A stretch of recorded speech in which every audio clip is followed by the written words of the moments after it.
तो शुरू करते हैं आज का वीडियो। दोस्तों सबसे पहले तो हम बात कर लेते हैं कि केचुआ खाद या वर्मी कंपोस्ट क्या है। तो मैं आपको बता दूं कि केचुआ खाद या वर्मी कंपोस्ट पोषक तत्वों से भरपूर एक उत्तम जैव ऑर्गेनिक जो है खाद है। यह केचुआ आदि कीड़ों के द्वारा वनस्पति और भोजन के कचरे को विघटित करके यानी डिकम्पोज करके तैयार किया जाता है।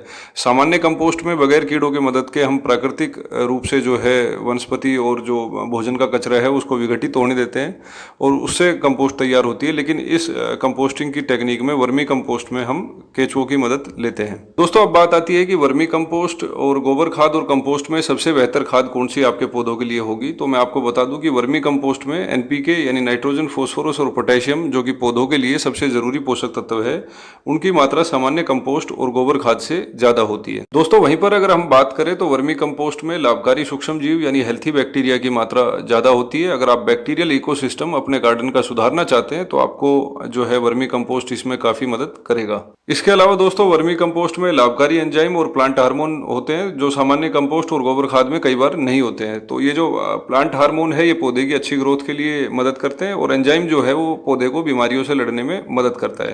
यानी आपके पौधे की इम्यूनिटी अगर आप बढ़ाना चाहते हैं और अच्छी ग्रोथ चाहते हैं तो आपको वर्मी कंपोस्ट अपने पौधों के लिए इस्तेमाल करना चाहिए। दोस्तों अगर हम सीधा सीधा बात करें कि वर्मी कंपोस्ट हमें अपने पौधों में क्यों इस्तेमाल करना चाहिए, तो मैं आपको बता दूं कि वर्मी कंपोस्ट के अंदर नाइट्रोजन, फास्फोरस और पोटेशियम का अनुपात 5:18:11 के अनुपात में इसके अंदर रहता है और फसलों को पर्याप्त मात्रा में पोषक तत्व बड़ी सरलता से उपलब्ध कराने का काम वर्मी कंपोस्ट करता है। यानी आपके पौधे जो है उनकी न्यूट्रिएंट की जितनी भी रिक्वायरमेंट होती है उसको वर्मी कंपोस्ट बड़ी आसानी से पूरा कर सकता है। पौधों की अच्छी ग्रोथ के लिए और अच्छी इम्यूनिटी के लिए जो एंजाइम और हार्मोन होते हैं वो भी वर्मी कंपोस्ट पौधों को प्रोवाइड करने का काम करता है। दोस्तों वर्मी कंपोस्ट के प्रयोग से फल और सब्जी और अनाज की जो गुणवत्ता है उसमें सुधार आता है। यानी जो फल का मीठापन है या जो खट्टापन है उसको सुधारने का काम ये करता है, उसका साइज बढ़ाता है।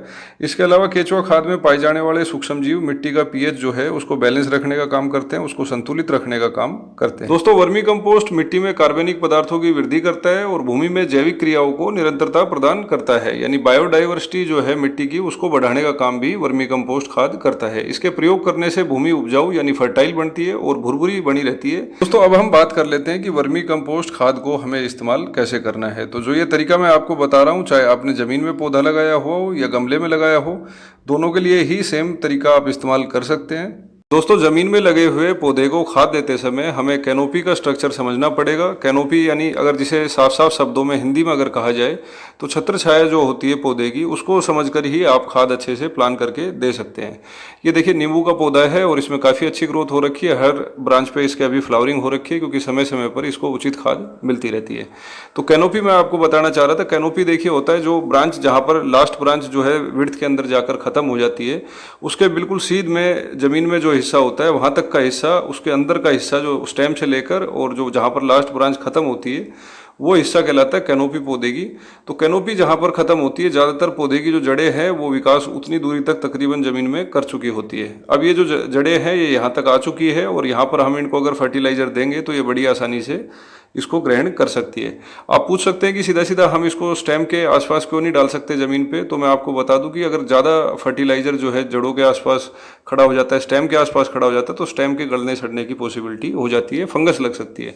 इसीलिए कैनोपी के चारों तरफ इस तरह से गोलाई में 2 इंच चौड़ा और 2 इंच गहरा गड्ढा हमें खोदना है और इसको हमें कंपोस्ट या वर्मी कंपोस्ट या जो भी खाद आप दे रहे हो, अभी मैं वर्मी कंपोस्ट के बारे में आपको बता रहा हूँ, तो मैं वर्मी कंपोस्ट जितना है इस 2 इंच के गड्ढे में चारों तरफ जो है आपको इस रिंग को वर्मी कंपोस्ट से भर देना है।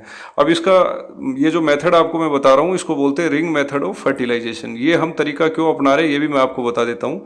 देखिए जब भी हम वर्मी कंपोस्ट या कंपोस्ट जैसी खाद अगर जमीन पे सीधा सीधा ऊपर डाल देते हैं तो वो स्टेम के आसपास इकट्ठी हो जाएगी या किसी भी एक कोने में जो है जाकर खड़ी हो जाएगी जहाँ पर ढलान होगी पानी के साथ में। तो जड़ें जो है चारों तरफ फैलने की बजाय उस हिस्से की तरफ ज़्यादा ग्रोथ करेगी और पौधे का जो विकास है वो डिसबैलेंस हो जाएगा। इसके अलावा स्टेम के पास में अगर वर्मी कंपोस्ट या ये खाद गलती सड़ती है तो वहाँ पर जो है काफ़ी मात्रा में सड़न पैदा हो सकती है, फंगस इकट्ठा हो सकता है। अब इसको हमें ढक देना है। ढकने का पर्पज़ एक तो ये है कि जब पानी ऊपर से इसके ऊपर गिरेगा तो खाद जो है पानी के साथ बहकर फिर से यहाँ वहाँ इकट्ठा ना हो। और क्योंकि हमने इसको 2 इंच जमीन में पहले से गहराई में लगाया है तो खाद जो है बड़ी आसानी से जड़ों तक ट्रेवल भी कर जाएगी। स्टेम को हमें हर प्रकार की खाद से बचा के रखना है। कोशिश ये करनी है स्टेम के आसपास किसी तरह की खाद इकट्ठी ना हो। किसी एक कोने में में खाद इकट्ठी ना हो, वरना सारी जड़ें जो है उसी तरफ मूवमेंट करना शुरू कर देती है और रूट बाउंड के चांस हो जाते हैं। इस तरह से खाद अगर आप देते हैं चारों तरफ रिंग बनाकर, तो चारों तरफ जड़ें जो है समान रूप से ग्रोथ करती है।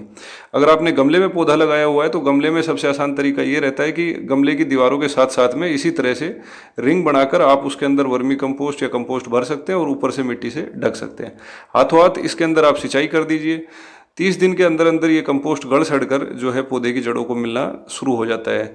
ये एक स्लो रिलीज फर्टिलाइजर है, यानी धीरे धीरे पौधे को मिलता है। तो इसका एकदम से साइड इफेक्ट भी नहीं होता है अगर ज़्यादा मात्रा में आपसे गलती से डल जाता है। और अगर वैसे देखा जाए तो महीने में एक बार आप इसको बार बार जो है देते रहते हैं तो आपके पौधों को उचित पोषण जो है लगातार मिलता भी रहता है। तो दोस्तों, इस तरह से आप अपने पौधों को वर्मी कंपोस्ट जैसी खाद दे सकते हैं। वर्मी कंपोस्ट खाद हमें क्यों देनी चाहिए और इसके फायदे क्या है, इसके बारे में आज आपको मैंने काफ़ी डिटेल में बताया। अगर ये जानकारी आपको पसंद आई है, ये जानकारी आपके किसी काम की है, तो इस वीडियो को लाइक और शेयर करना ना भूलें। नए दर्शक है तो चैनल भी सब्सक्राइब कर लीजिए। अगर आपकी फिर भी कोई क्वेरी है तो आप कमेंट सेक्शन में कमेंट करके डायरेक्टली मुझसे पूछ सकते हैं। आज का वीडियो देखने के लिए और लगातार हमारे साथ ऐसे ही बने रहने के लिए आप सभी का धन्यवाद।